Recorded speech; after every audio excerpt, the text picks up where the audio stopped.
ओम गणेशाय नमः। नमः शिवाय। सावन मास महात्म। अध्याय 5। ईश्वर ने कहा, हे सनत कुमार, कोटिंग लिंग का महत्म तथा पुण्य का विधान नहीं कहा जा सकता। जब एक लिंग महत्म की कथा कहना असंभव है, तो कोटि लिंगों का महत्म को कौन कह सकता है। एक महीना में एक लिंग के बनाने से भी जीव मेरे पास निवास करता है। भक्ति द्वारा मन कामदेव के शत्रु भगवान श्री शंकर का ओम षडक्षर ओम नमः शिवाय मंत्र के सहित अर्चन करें, ग्रह यज्ञ कर उद्यापन करें, हवन तथा ब्राह्मण को भोजन कराएं। इस तरह व्रत को करने से असमय से मृत्यु नहीं होती। इस मास का व्रत के सहित लिंगार्चन संपूर्ण आपत्ति को दूर कर सकता है, सब ऐश्वर्य की वृद्धि करने वाला है। जो प्राणी पंचामृत से सावन मास में अभिषेक करता है, वह इस देह को छोड़कर कैलाश में मेरे पास आकर एक कल्प तक निवास करता है। वह प्राणी पंचामृत पीने वाला, गो तथा धन आदि से युक्त, अत्यंत मधुर भाषी, त्रिपुर सहंता श्री शंकर का प्रिय होता है। जो इस महीने में पत्तल पर भोजन करता है, वह सोने के पत्थर में भी भोजन करने वाला हो जाता है तथा साग त्यागने मात्र से साग का कर्ता होता है। ये 4 नियम होते हैं। सावन में साग, भादों में दही, आश्विन में दूध और कार्तिक में उड़द की दाल। ये नहीं खानी चाहिए। सावन में साग भी कभी नहीं खाना चाहिए। मनुष्य में उत्तम होता है जो भूमि पर शयन करता है, वह कैलाश में निवास करता है। जो इस सावन मास में सुबह जल्दी उठकर स्नान करता है, उसे 1 महीने के नहाने का फल मिलता है। इस महीने में जितेंद्रिय होने से भी इंद्रिय जन्य बल प्राप्त होता है। 1 महीने में सैफटिक मणि, पाषाण मिट्टी तथा मर्तक मणि निमित्त शिवलिंग में या स्वयं उत्पन्न या बनाए हुए या पिसान निमित्त या पित्तल आदि चंदन मक्खन या किसी निर्मित शिवलिंग में एक बार अर्चन करने मात्र से 100 ब्रह्म हत्या भस्म हो जाती है। सूर्य ग्रहण, चंद्र ग्रहण, अन्य किसी सिद्ध क्षेत्र में लाख जप करने से जो सिद्धि प्राप्त होती है, वह इस महीने में सिद्धि एक बार जप करने से मिल जाती है। दूसरे समय में किए गए नमस्कार तथा प्रदक्षिणा से जो 1000 फल मिलता है, वह इस महीने में एक बार करने से मिल जाता है। मुझे प्रिय इस सावन मास महीने में देव पारायण करने पर सब वेद मंत्रों की अच्छी तरह सिद्धि हो जाती है। इस महीने में बिना पुरुष सूक्त पाठ के भी एक दिन भी न बिताए। जो इसको अर्थवाद मात्र कहता है, वह प्राणी नरक में जाता है। समीदा, चरु, तिल और घी से ग्रह यज्ञ करें, धूप, गंध, फूल, नैवेद्य आदि से अर्चन करें। शंकर के रूपों का यथोचित ध्यान करके शक्ति द्वारा कोटि होम करे, लक्ष्य होम करे, तिलों के द्वारा आहुति मंत्रों से हवन करे। इसी को ग्रह यज्ञ नाम से जाना जाता है।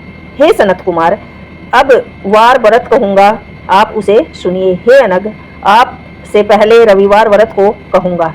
रमणीय प्रतिष्ठा नूपुर में सुकर्मा नाम का एक दरिद्र ब्राह्मण और कृपण भिक्षा व्रतियों के तत्पर था। एक दिन सुकर्मा ब्राह्मण ने धन्य भिक्षा के लिए प्रतिष्ठानपुर में घूमते हुए किसी गृहस्थ के घर में स्त्री को देखा। वह स्त्री आपस में मिलजुल कर रविवार के उत्तम व्रत को कर रही थी।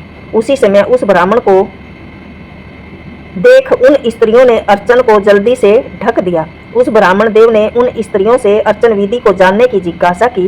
हे साध्वी स्त्रियों, आप सब ने क्यों इस व्रत को ढक दिया? आप दयालु हैं, मुझ पर कृपा करें। इस व्रत की विधि क्या है?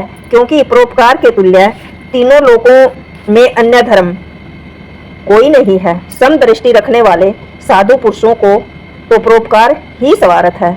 दरिद्र अवस्था से मैं दुखी हूँ। यह उत्तम व्रत श्रवण कर व्रत को मैं भी करूँगा।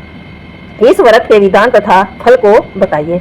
स्त्रियों ने कहा, हे द्विज, यदि व्रत में उन्माद या प्रमाद या विस्मरण, भक्तिहीनता या अनास्था करेंगे तो इस व्रत को तुम्हें कैसे बताएं? उनकी ऐसी वाणी को सुनकर उत्तम ब्राह्मण ने कहा, हे स्त्रियों, मैं ज्ञानी तथा भक्ति युक्त उत्तम व्रत को करने वाला हूँ। इस तरह उसकी वाणी सुनकर उन स्त्रियों में से एक परोढ़ा स्त्री ने रविवार के व्रत तथा उसकी विधि उसे बताने लगी। श्रावण मास के शुक्ल पक्ष के पहले रविवार को मौन होकर उठें, ठंडे पानी से स्नान करें, नित्य कर्म कर पान के पत्ते पर 12 परिधि वाला मंडल लिखें। उसको लाल चंदन द्वारा सूर्य नारायण के तुल्य गोलाकार लिखें। उस मंडल में संज्ञा नाम वाली स्त्री के सहित सूर्य का लाल चंदन से पूजन करें। घुटना जोड़कर भूमि पर स्थित हो सूर्य के 12 मंडलों पर अलग अलग लाल चंदन से युक्त लावा तथा जपा पुष्प से युक्त अर्ध को श्रद्धा भक्ति पूर्वक से सूर्य नारायण को जल दे।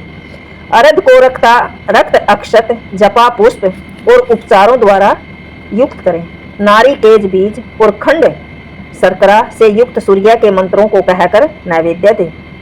सूर्य के 12 मंत्रों द्वारा सतवन करें। 12 बार नमस्कार करें, 12 बार प्रदक्षिणा करें और 6 सूत को एक में मिलाकर उसमें 6 ग्रंथि लगावें।